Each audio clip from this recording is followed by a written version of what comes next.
So jumping into the Python Jupyter Notebook.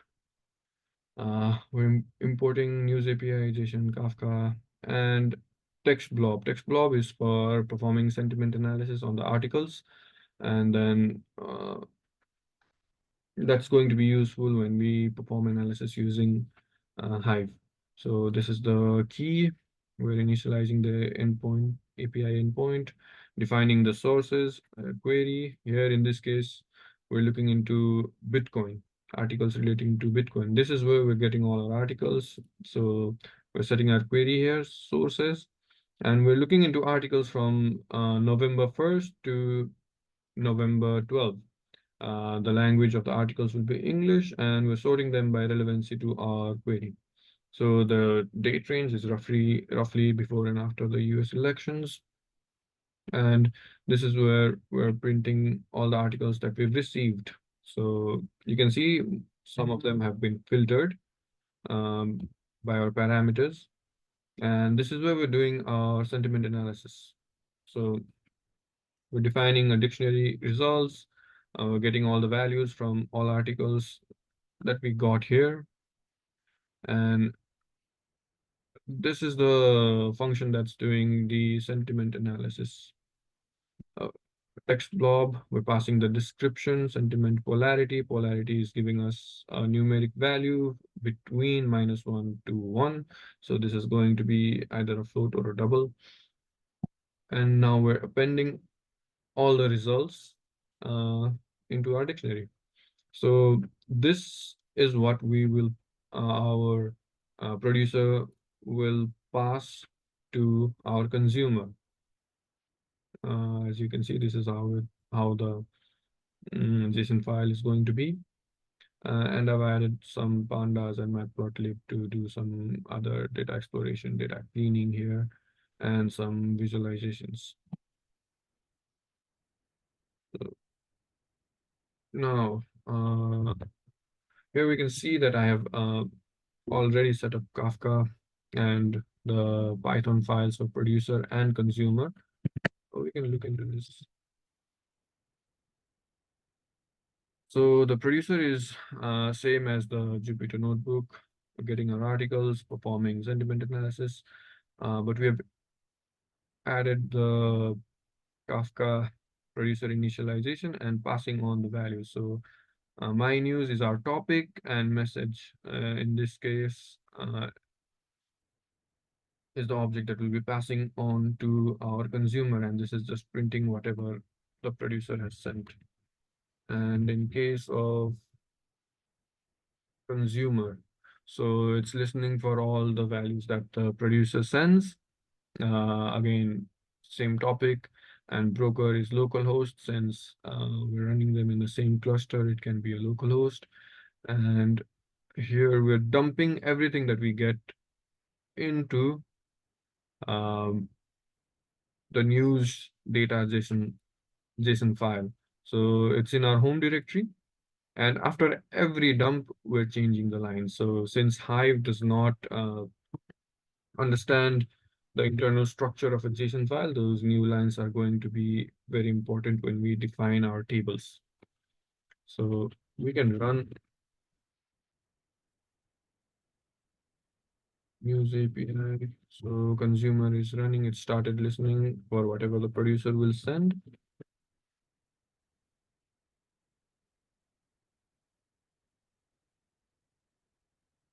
So we can see that the producer ran and sent some values. The consumer is still listening, but since our API is limited, the producer has stopped. Now, as you can see, news data JSON file has been created. As you can see, the JSON file has the same values. Now we're going to copy this JSON file into our Hadoop file system. So I've created the Big Data Hive folder, and that's where we're going to copy it. And from there, we're going to take this JSON file into our Hive table. So we can start our Hive now. So We created the table, we passed the location, big data hive where our JSON file was, and now we have these values in our table.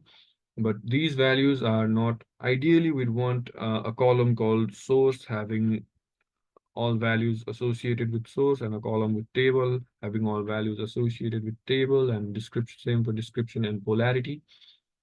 But since Hive does not understand the internal structures of the JSON file, we're going to have to define, create another table and parse the values from this table into the new table that we're going to create. So we've created a new table, news data.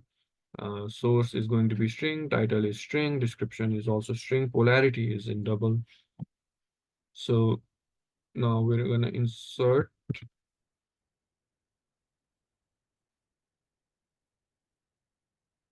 we're going to insert the values. So get JSON object, source as source, title as title, polarity as polarity. So it's taking, by default, it takes JSON object as string. So just in case of polarity, we're defining it as double. Everything else is string.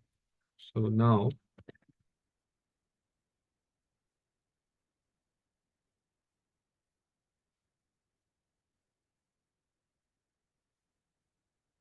we have a well-organized table that is ready for our operations. So there is this null values that we have to sort of clean if we want to perform analysis here.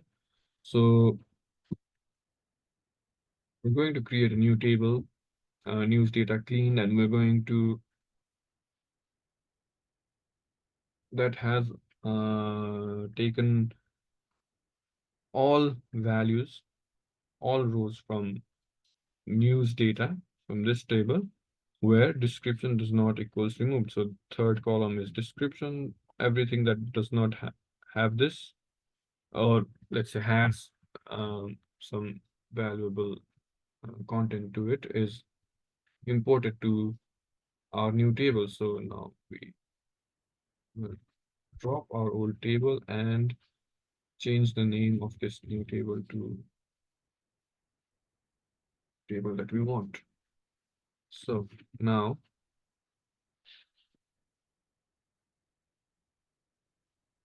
as you can see, we now have a clean uh, data set, a table with clean data.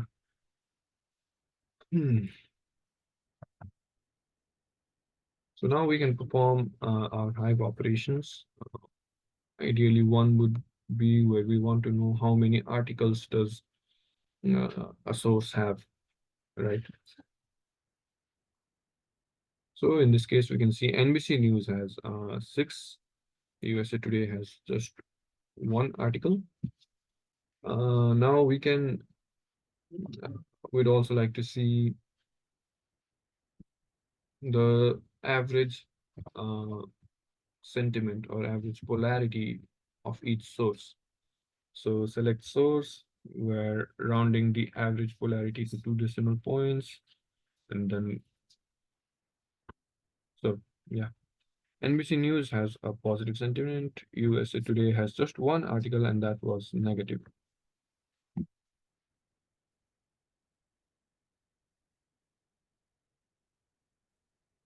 Now we can also filter for news sources, news articles that have a positive sentiment.